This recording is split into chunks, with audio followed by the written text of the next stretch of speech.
की जय। श्री सद्गुरुदेव भगवान की जय।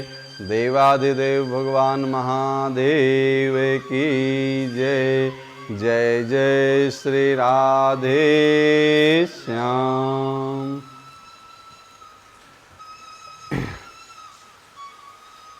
अभी तक कथा में आपने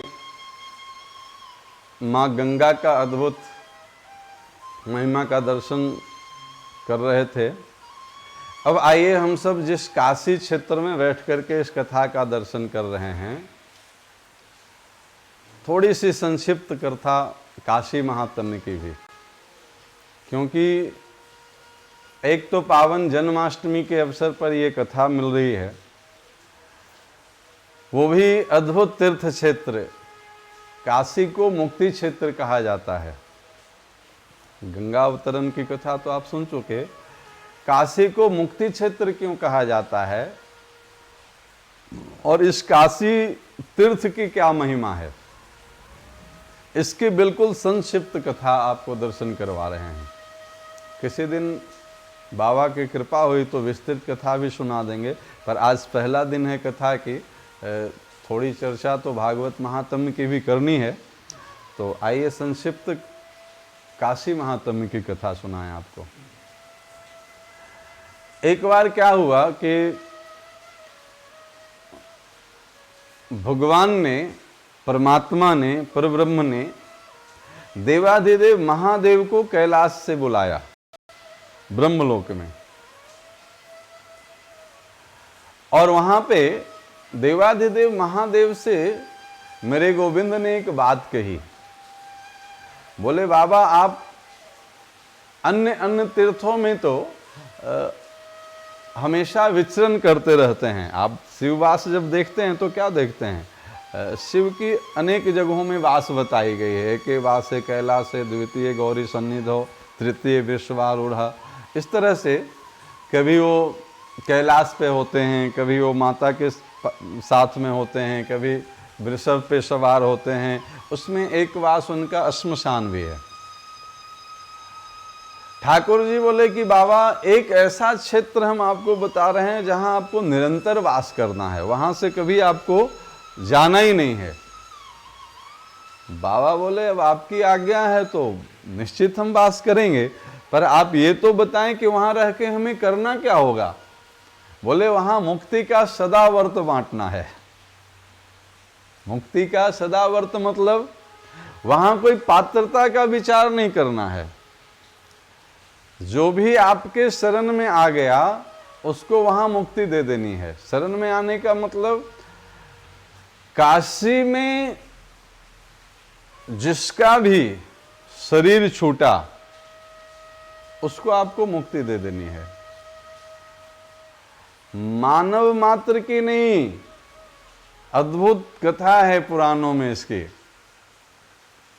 इसी पद्म पुराण में काशी खंड की कथा भी है। उसमें लिखा है कि काशी क्षेत्र में मरने वाले कीट पतंगे को भी मुक्ति प्रदान करते हैं बाबा, क्योंकि बाबा को आदेश है अपने इष्ट का, तुम पुनि राम राम दिन राति, सादर जपहि अनंग राति।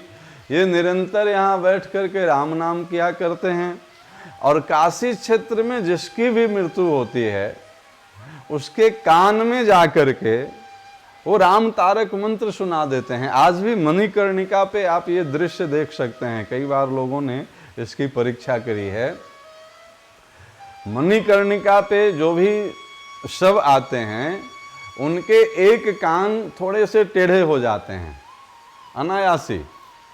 और ऐसी मान्यता है कि काशी में आने के बाद जो उसका पार्थिव शरीर होता है उसके कान में बाबा जा कर के राम तारक मंत्र सुना देते हैं और बस उसको मुक्त कर देते हैं। ये आदेश परमात्मा की है, परब्रह्म की है, मेरे गोविंद की है, राम की है। राम और कृष्ण में कोई भेद नहीं है, जो राम सो कृष्ण। इसके कई अनेक प्रमाण हैं शास्त्रों में। बाबा बोले, प्रभु आपकी आज्ञा है तो हम आज्ञा का पालन तो निश्चित करेंगे। काशी में बैठ करके हम निरंतर मुक्ति का सदावर्त, निरंतर इसलिए बिठाया गया कि अब मृत्यु का कोई समय तो होता नहीं है, कब किसकी मृत्यु हो जाए। अब आप मान लो बाहर घूम रहे हो कैलाश पे, तब तक यहाँ किसी की शरीर छूट गया हो, गंगा में बहते बहते वो काशी क्षेत्र से बाहर चला गया, तब फिर उसकी मुक्ति कैसे होगी। इसलिए टर्म्स एंड कंडीशन अप्लाई है कि बाबा को यहाँ से कभी जाना ही नहीं है। काशी छोड़ करके बाबा विश्वनाथ कभी जाते नहीं हैं। इसलिए काशी के मालिक बाबा विश्वनाथ और काशी के कोतवाल कौन है जी? काल भैरव। क्यों है इसकी चर्चा अभी करेंगे। जब मेरे गोविंद की, मेरे राम की ये आज्ञा हुई बाबा को कि आपको काशी में निरंतर वास करके और यहाँ मुक्ति का सदावर्त बांटना है, क्योंकि बाकी जो तीर्थ है ना उसमें बहुत सारे कंडीशनों के साथ मुक्ति होती है। मुक्ति का धाम गया जी भी है, पर गया जी मुक्ति ऐसे ही नहीं प्रदान करती है, उसका कंडीशन है। मुक्ति के निमित्त कोई गया जी में जाकर के पिंडदान तर्पण करे तब मुक्ति होगी। ऐसे कंडीशनों के साथ मुक्ति क्षेत्र बहुत सारे बताए गए हैं। पर काशी की विशेषता क्या है, यहाँ काशी में सिर्फ शरीर छूट जाए और उसकी मुक्ति हो जाएगी। यहाँ बस मरने मात्र से मुक्ति। शिव समान दाता नहीं विपत्ति निवारण हार। शिव समान दाता नहीं, क्यों कहा गया शिव समान दाता नहीं? आप काशी विश्वनाथ दर्शन करने जाएं और दोनों हाथ ऊपर करके 3 बार आप बोले महादेव महादेव महादेव, तो एक बार बोलते ही बाबा प्रसन्न हो जाते हैं।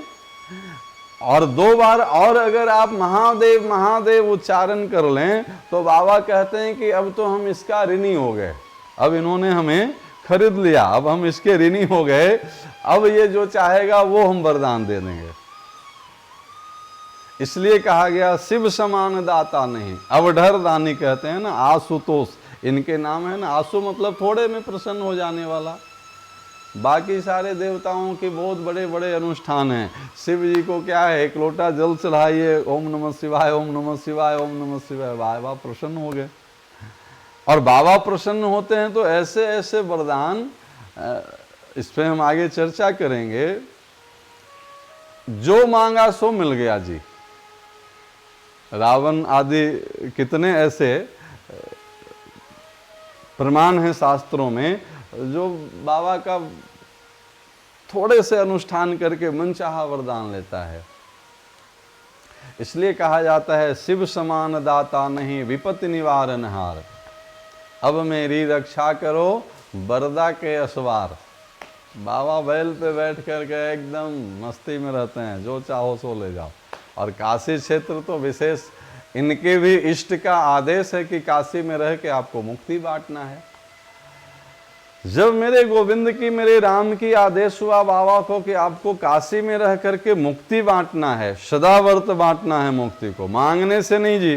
यहाँ मुक्ति मांगने की जरूरत नहीं है, मरने से।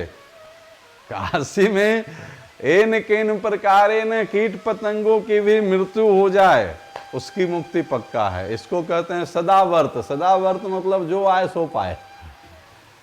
पहचान के तो भैया ये हमारे गेस्ट हैं तो इनको विशेष व्यवस्था मिल जाए, तो ये तो हर जगह होती है। सदावर्त उसको कहते हैं जिसमें कोई टर्म्स कंडीशन नहीं है, जो आए वो पाए और मन चाहा पाए। और यहाँ कोई कर्मों का हिसाब किताब बाबा के द्वारा नहीं होता है, क्योंकि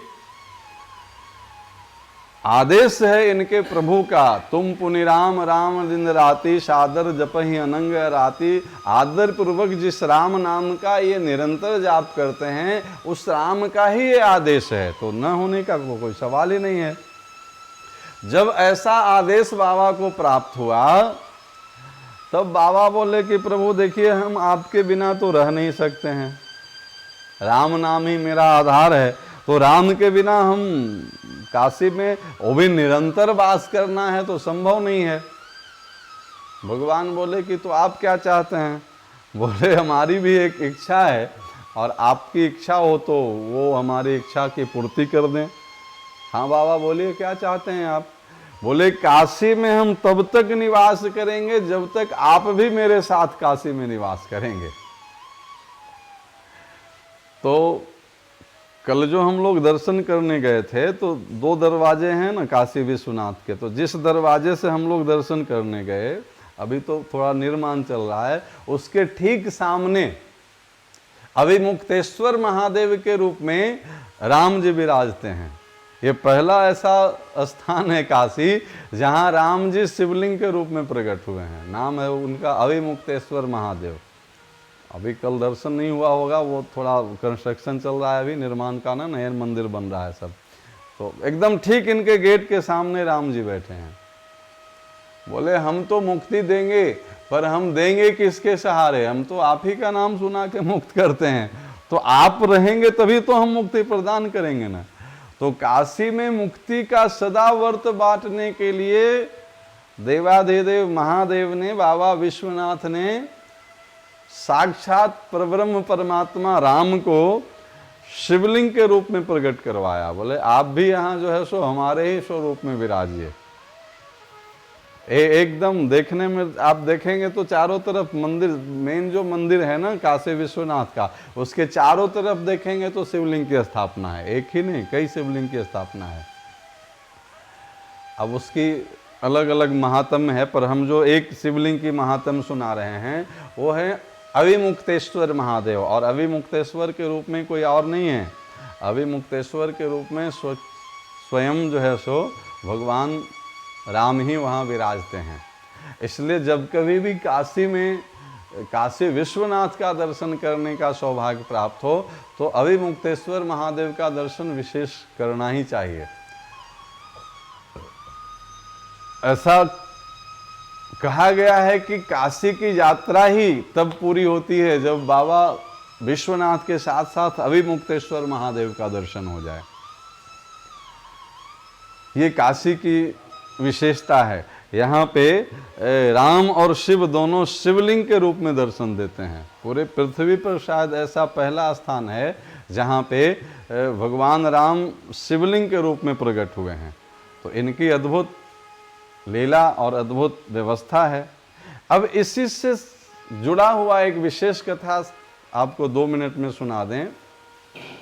ये मुक्ति क्षेत्र तो है काशी, पर इस काशी में रह कर के भी जो जानबूझ कर के गलती करता है, जानबूझ कर के जो पाप कर्म में लिप्त रहता है, तो अन्य क्षेत्रों में पाप करने वाले की सजा देने के लिए यमराज की व्यवस्था है, पर काशी क्षेत्र में पाप करने वाले को सजा यमराज के द्वारा नहीं दिया जाता है। यहाँ के कोतवाल हैं काल भैरव, और काल भैरव की यातना यम यातना से भी ज्यादा कठिन है। ऐसे तीर्थ में आकर के भी जो पाप कर्म में लिप्त रहता हो तो उसको तो फिर यम यातना से भी उसकी मुक्ति नहीं होगी। उसको फिर पहले काल भैरव की यातना में बाबा भेजते हैं। मुक्ति तो उसको भी देते हैं पर डायरेक्ट नहीं देते हैं, उसको पहले काल भैरव की यातना में भेजते हैं। और काल भैरव जब अपने दंड विधान के द्वारा उसके पाप कर्मों को ठीक कर लेते हैं तब फिर उसको मुक्ति प्रदान होती है।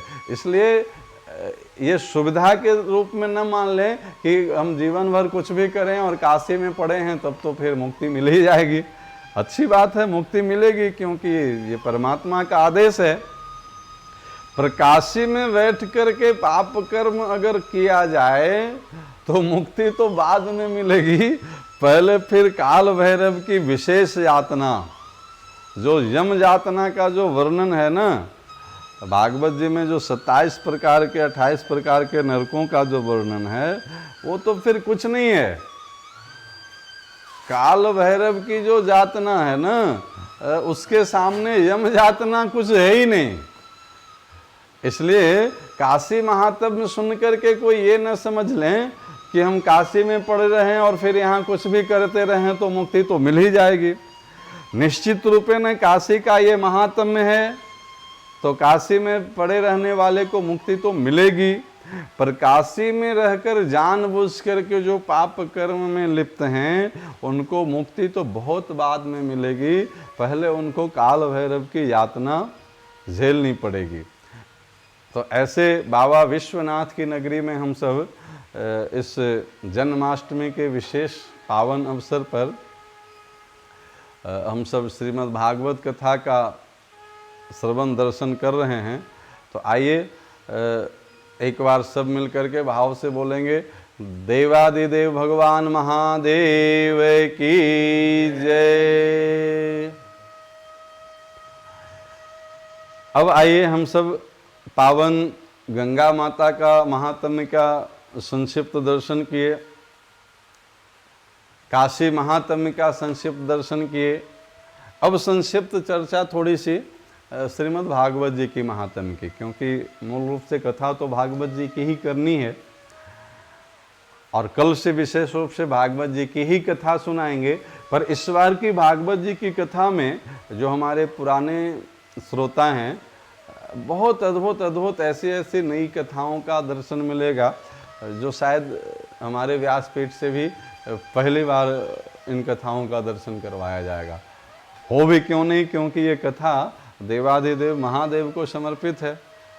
तो निश्चित रूपेण जजमान को सुनाने के लिए तो बहुत कथा करने का अवसर मिला है, पर यह सौभाग्य पहली बार मिला है कि भगवान को कथा सुनाया जाए। और ये अवसर मिला भी क्या है जी, हमको तो लगा कि ये विशेष गुरु और गोविंद की विशेष कृपा से, अति हरि कृपा जाहि पर होई, विशेष कृपा से ही ये कथा का आयोजन काशी में हो रहा है। मतलब इसकी कोई कल्पना नहीं थी। सारे लोग, आप लोग साक्षी हैं, कथा का आयोजन की घोषणा कहीं और थी, तैयारी कहीं और थी, और कथा काशी में, जो कहते हैं ना, बाबा एकदम कथा को हाईजैक कर लिए। जब इस पे हम चिंतन कर रहे थे तो हमें लगा कि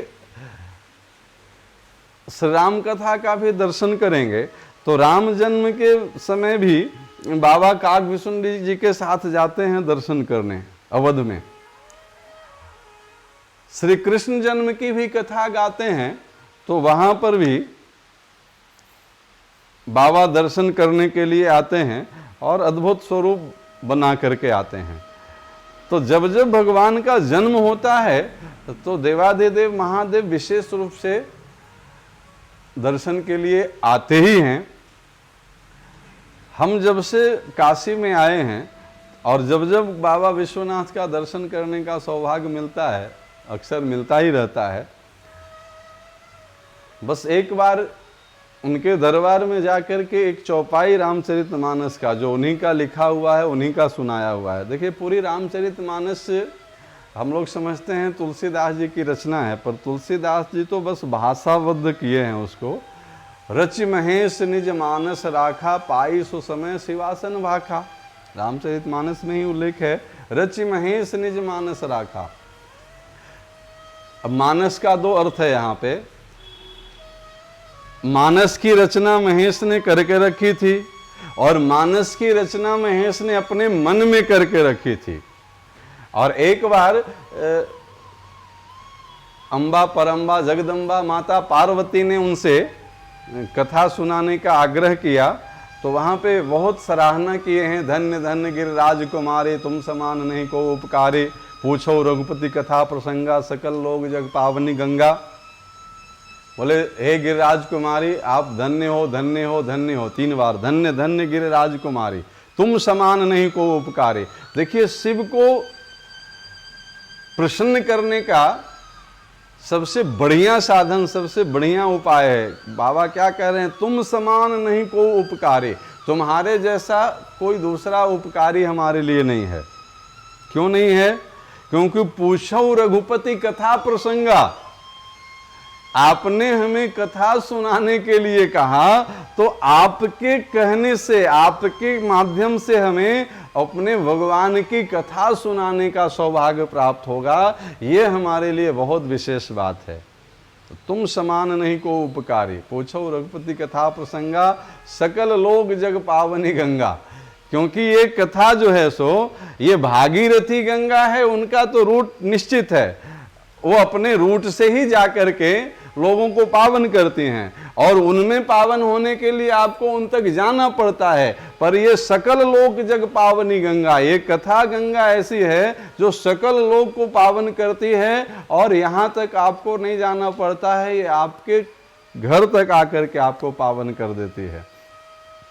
ऐसी पावन कथा का हम सब बाबा के विशेष कृपा से उनके नगरी में बैठ कर के दर्शन कर रहे हैं, तो निश्चित रूपे न उनकी इच्छा से ही ये कथा हो रही है। इसलिए एक बार बाबा के नाम की भाव भरी जयकारा लगा लें। बोलिए बाबा विश्वनाथ की जय।